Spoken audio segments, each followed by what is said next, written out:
आपको मोदी का हनुमान कहा जाता है और आप खुद कहते थे कि मैं मोदी का हनुमान हूं।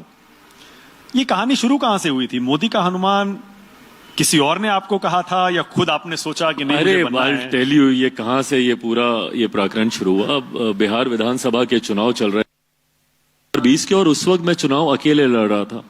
और उस वक्त क्योंकि मैंने जनता दल यूनाइटेड के सामने ही अपने प्रत्याशी उतारे थे, क्योंकि मेरे मतभेद जो कि जग जाहिर है, उस वक्त मुख्यमंत्री जी उनकी पार्टी उनकी नीतियों के साथ थे, तो मैंने उनकी पार्टी के सामने अपने प्रत्याशी उतारे थे और भारतीय जनता पार्टी का मैं समर्थन कर रहा था। बट उस वक्त ये बात कही गई थी कि मैं प्रधानमंत्री जी की तस्वीर का कहीं इस्तेमाल नहीं कर सकता हूं, जो मैं करता भी नहीं, क्योंकि मैं गठबंधन का हिस्सा नहीं था, तो मुझे नहीं करना था।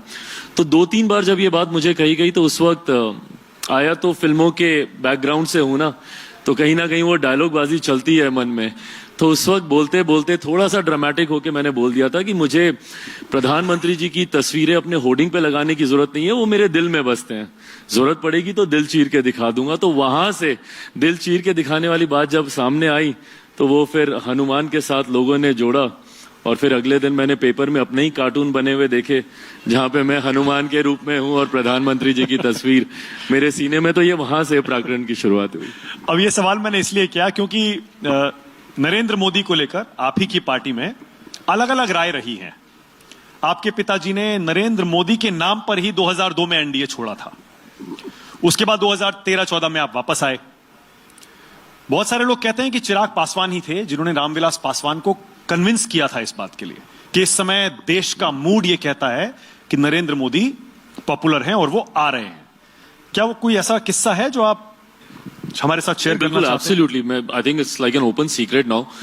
पापा ने भी अपने इंटरव्यूज में इस बात को ओपनली कहा ही था। उन्होंने उस वक्त वो तैयार नहीं थे, जिस अलायंस में थे उसको छोड़ने के लिए। यूपीए गठबंधन का हिस्सा थे हम लोग तब, और वो काफी सहज थे उस गठबंधन में। बट हाँ, मेरी ये चाहत थी जो कि इवेंचुअली जिद में बदली। मैं चाहता जरूर था कि हम लोग प्रधानमंत्री जी के साथ जाएं।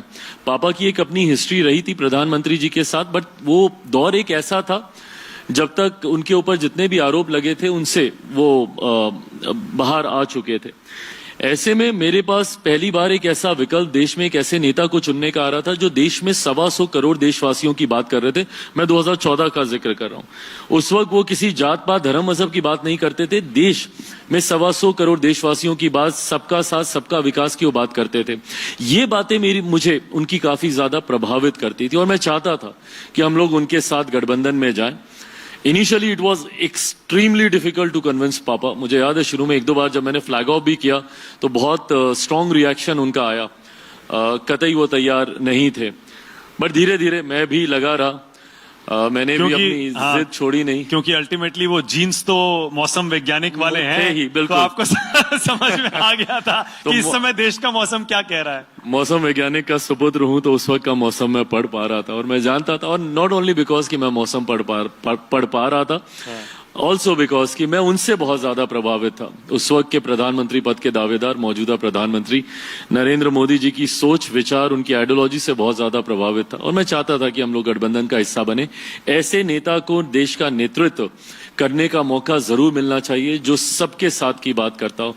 और पिछले 10 साल मुझे लगता है कि परिणाम स्वरूप है कि वो फैसला सही था हम लोग का। तो इस बार